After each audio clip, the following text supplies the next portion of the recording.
Hi guys, it's Reagan and welcome back to another video. Today's video I'm very excited for because we are back doing another midway point style video. That's right, today I'm going to be chatting through my worst and most disappointing reads of the year so far. Every reading year is different and I feel like this year in particular has a definite different flavor than I've had in a while. I feel like I have been so lucky with books the past couple of years, picking up major hits like new all-time faves and obviously reading some duds along the way too. This year is unique because I would say I haven't read that many books I would say are outright bad, but I also feel like I haven't read many books that are like new all-time favorites, 5 out of 5 star reads. And that's why the structure of this video is going to be kind of two parts. First and foremost, I'm going to chat through the worst books I've read so far this year, books I would not recommend, books I probably would give like 1 or 2 stars, somewhere in that range.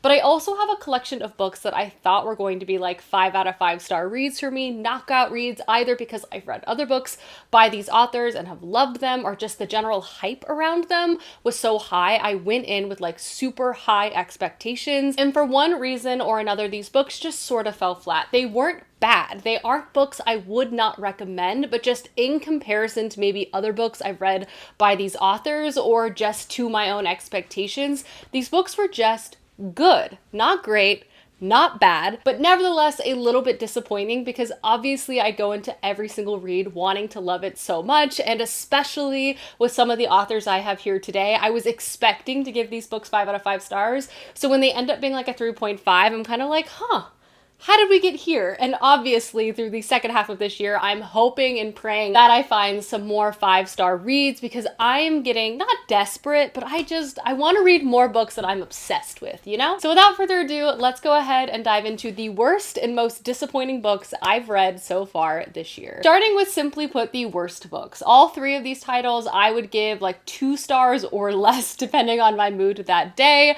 I honestly just didn't fully jive with them, and the longer I sit with these stories, the less I like them, if you know what I mean. The first book I'm going to talk about is A Fate Inked in Blood by Danielle Jensen. This is a Norse mythology inspired romantasy story, and it's set in a world where individuals can kind of have a drop of blood from the gods, and if they do, they kind of have extraordinary powers and are also often used for different political ends. We follow our main character who has basically been ferried around her entire life and kind of given off to be a pawn to others. She's a strong-willed individual, but due to circumstance, she's obviously not very happy in her life. At the beginning of the story, her life is turned further upside down as she becomes a very important political pawn to a powerful lord in the area, as she sort of is the center of this prophecy, and a will they won't they forbidden romance begins to occur between her and this lord's son. Again, the first half of this book was incredibly promising. I really enjoyed the writing style, the setting, the characters, but the second half was so chaotic.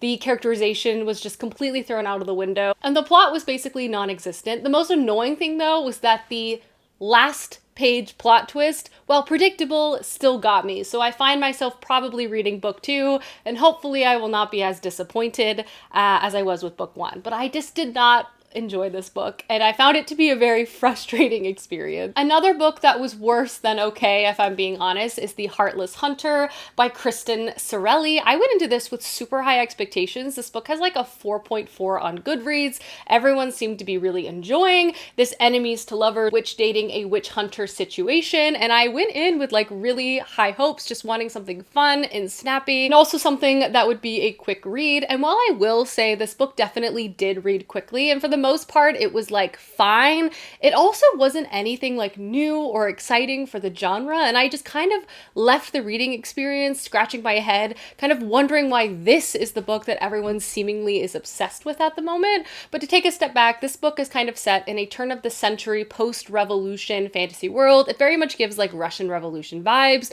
Prior to the start of this novel, there once was a regime run by witches, but those witches have now been overthrown and the people are now ruling the day, if you will. However, witches now have to live in fear and hiding because there are witch hunters who basically root them out and destroy them. Our main character is a witch herself, and she also works in the night as something called the Crimson Moth to bring other witches to safety. To basically increase the believability of her cover, she begins to court a witch hunter in the area, and the will they won't they begins to go from there. I will say it was fun to follow two characters who were courting each other for their own means to an end, and at times it was fun to see them cat and mouse each other throughout this story. But I would just say, like, everything about this book was just fine. I liked the concepts of the plot, I liked the setting, I liked the characters, but nothing was really developed in any real fashion. I felt the story was just kind of flimsy and flat, and it had a lot of potential, I think, to be something exceptional, but at the same time it sort of just read like so many other stories I've consumed before, and because of that I just like found it to be fine. Okay, not fantastic, not great, and I'm not quite sure if I'm going to carry on with the rest of the series. But basically, at the end of the day, I just wanted a little bit more than this book offered me, and a little more development either in the plot or the setting or even the writing style to kind of pull me in completely, you know? And the last book that's sort of in the most disappointing category should not be too much of a surprise, and that is A Court of Silver Flames by SJM. I did not like this book, and I went in with even like medium expectations. I had sworn off this series a while ago. I did not like book 3. I did not like the short story that came after book 3. I did not like some of the other new releases. So I was like, I just don't think this is for me. But I heard so much chat about how this Nesta-centered story was gonna be different and had a really compelling main character. It centered mental health. There's a lot of action sequences and training, and of course a very swoon-worthy romance at the core. So I said, you know what, let me give it a try. And unfortunately for me, I did not enjoy it. And I think it just comes down to the fact that what is inherently really popular in romantasy is just not necessarily something I personally enjoy immensely. And I also feel like the structure and pacing of SJM's romances has sort of pivoted in a different direction that, again, doesn't necessarily always work for me. But what did I not like about this book? I like Nesta, and I liked the centering of Nesta's arc and journey, centering her mental health as she sort of overcomes various moments of PTSD in her life. I found that to be really compelling. I like seeing her make friendships and sort of find and garner her own strength. What I didn't like was the romance. The romantic pacing was all over the place. There was no romance in this book. There was no getting to know, falling in love, being vulnerable at all, at any point. There was also a very nonsensical like stare situation that I really got distracted by and could not get over. And then every other character we have been introduced to in this series was very unlikable. Particularly, there was this whole pregnancy plot line that was like out of this world bananas to me that I still don't quite understand what was happening. But at the end of the day, this book was long. It was repetitive. It had way too many like steamy scenes that I personally did not find very enjoyable. There's no deeper exploration of the emotional connection between the two people who make up this romantic pairing. All that to say, not for me. Did not have a good time. It's so long. It wasn't good, in my personal opinion, okay? Next up is the category of disappointing reads. These books live very separately from the books I just chatted about. I honestly would still probably recommend all of them depending on your own reading taste. And honestly, like, I still liked these books. I just thought they were gonna be 5 out of 5 star reads, and they ended up being more like a 3.5 star read, which isn't bad, but you know, like expectations versus reality, sometimes those things, when they don't match up, it can leave a little bit of a disappointing taste, but I still like these books, so keep that in mind. The first book I'm going to chat about is Master of Crows by Grace Draven. I read Master of Crows right after reading The Phoenix Unbound and The Dragon Unleashed by this same author, which I both gave 5 out of 5 stars. It's like my new obsession, 10 out of 10, love her writing so much. So I went into this series kind of expecting the same, but was sort of let down ultimately in the end. It had a lot of Grace Draven's like really entertaining writing, and I really loved the female main character in this, but I found elements of not only the romantic relationship dynamics to like not be personally my preference, but aspects of her writing has definitely grown since she released Master of Crows, as this was an earlier series of hers. I think the main takeaway was sort of the bond and the strengths of her romantic pairings of later series. I feel like the balance of power between those characters is much better. At times I found myself kind of turned off while reading it. The strengths of Master of Crows and why I would still recommend it is great banter, enemies to lovers. Like, her writing is still great, and her dialogue writing in particular is so so strong. But I will also say, like, some of the character dynamics were not my favorite, particularly in the second half of this book, that sort of let me down in comparison to some of her other books I have read. The next two books might be a little bit of a surprise, and the first one is Book Lovers by Emily Henry. Now, I love Emily Henry's writing. I've read almost all of her books, and when I went to pick up Book Lovers, I was actually expecting this to be my favorite of her releases, just based on all of the buzz and how people kind of chatted about the series. I would say, though, this is my least favorite Emily Henry book. It's still a solid, like, 3.75 out of 5 stars, but just in comparison to how I felt reading some of her other stories, I would just say I was, like, a little disappointed because I was expecting that this was going to be, like, my obsession, you know what I mean?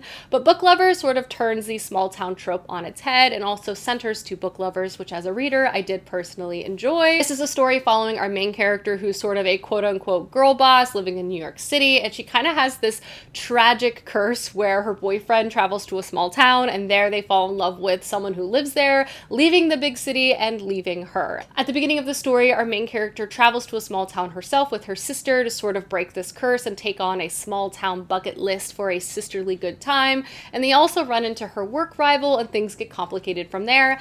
Again, this was a very charming story. Emily Henry knows how to write a rom-com romance, and I particularly enjoy the sort of turning on its head of the small town romance. So again, the placement on this list is only because relative to other Emily Henry books I've read, I just didn't enjoy this one quite as much.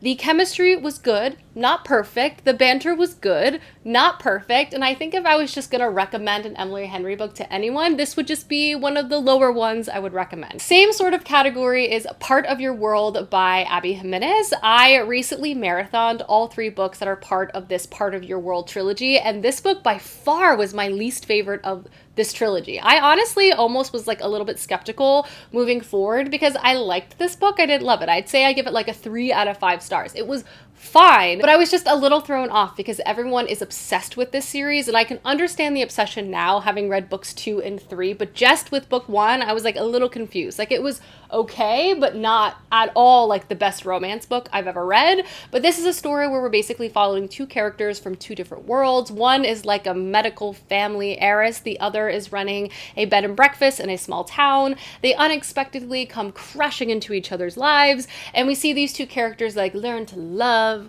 and let each other into each other's lives. They also have to overcome their own personal obstacles, and this is a big part of Abby Jimenez's story. One thing I will say about Abby Jimenez that is true over the course of the entire trilogy is that she's able to make a very swoon-worthy main male character.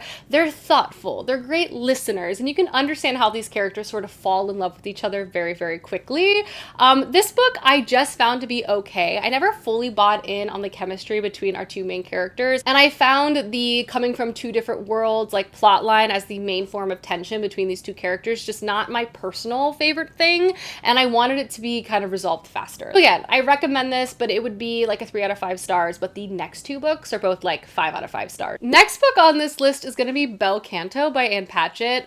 I know, another kind of surprising inclusion. This, again, is because I really enjoy Ann Patchett's writing, and I was expecting this book to be one of my favorite books of the year. Like, I went into this story wholly being like, this is going to be 5 out of 5 stars. This is going to make my top 10 list. I can't wait to read it. The setup and synopsis sounds so interesting. And while it was good, it was just good for me, not great and not fantastic. Ann Patchett is known for her really fantastic character writing and also audiobooks that are somehow narrated by some of the most famous actors and actresses that exist currently. This book basically takes place somewhere in South America, and basically a party full of very rich, very important people is taken over by a group of rebels in the area. Everyone is held in gunpoint, and so begins a very long hostage situation. In this story, we're reading from a variety of perspectives, from the hostage takers to the hostages themselves, and slowly you begin to see some really complex and interesting relationships begin to form. I personally felt like aspects of this story really landed for me, and I found them to be very interesting and nuanced, where other aspects of the characterization of this book just sort of fell flat or maybe was a little stereotypical in a way I wasn't necessarily anticipating. Ann Patchett's writing is still excellent, and this is a book that I would say is like very good, and I can see why some people really love love it. But for me, I was just expecting a little bit more from this author, just given how lauded she is and her writing is. And I would say I'd give it like a 3.75 out of 5 stars, which again is not a bad rating, but when you were expecting it to be like possibly one of your new favorite books of all time, I was just a little disappointed when I finished reading it. Another book I was just a little bit disappointed by, just given how much I love the author, is The Shadow of What Was Lost by James Islington. One thing I will say in credit to this book is that it got better and better throughout the entire story, which makes me really hopeful for the rest of the series by this author. But I will also say, like, the first 250 pages of this, I was like not sure if I was gonna want to even finish it.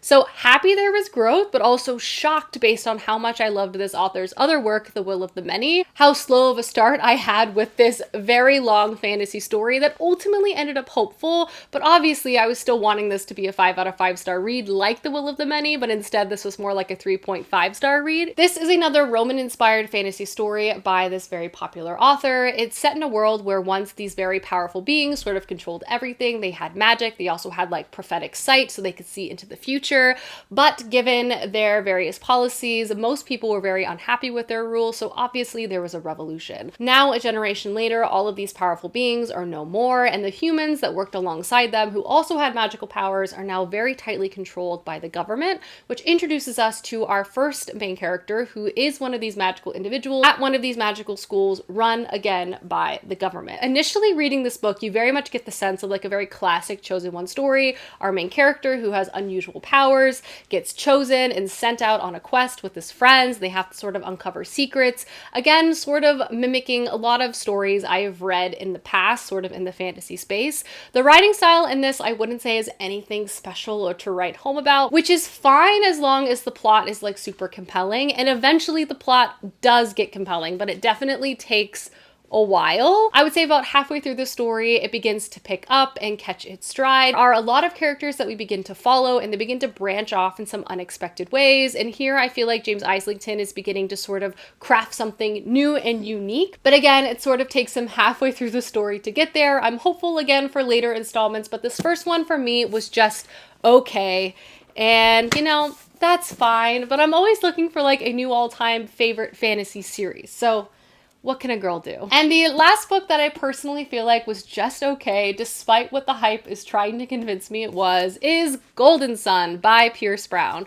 Obviously, I read Red Rising last year and did not like it at all, but I decided to carry on with the series because so many people said that Golden Sun is like out of this world, totally takes the series in a new and smart direction. Writing style improves, characterization improves, like everything is just now 10 out of 10. Reading the second installment, I would definitely agree that the story greatly improves book over book, and I appreciate that Pierce Brown sort of looked at where he was going in book one and decided to pivot the story in a new direction that I do feel like is more entertaining and exciting.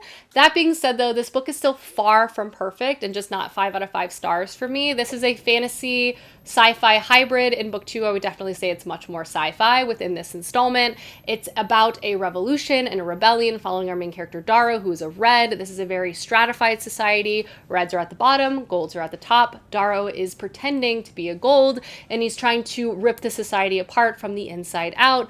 I would say this series has a lot of action and a lot of adventure, a lot of plot twists. Some of them land, some of them don't, but I still find a lot of the characterization to feel very flat to me. Darrow as a main character is not my favorite. I don't even find him particularly likable. So while I'm entertained, it's hard for me to really fully feel invested in this like larger scale plot. And I also feel like things move so quickly that it's sometimes hard to catch your breath in a way that makes things feel significant. And I'm also just kind of wanting more from this revolution, from this rebellion than we're currently getting within this initial trilogy. I hear that the later installments are multi-POV and the world really opens up, which I'm curious about. But for the most part, Golden Sun was fine, like a 3-star, 3.5 star read, but not the 5 out of 5 star read I feel like everyone promised, you know? Alrighty guys, those are the worst and most disappointing reads I had so far this year. Please let me know down below some books you've read that you either did not like or just in general did not live up to the hype, as I would love to know. And I will see you guys soon with another video soon. Goodbye!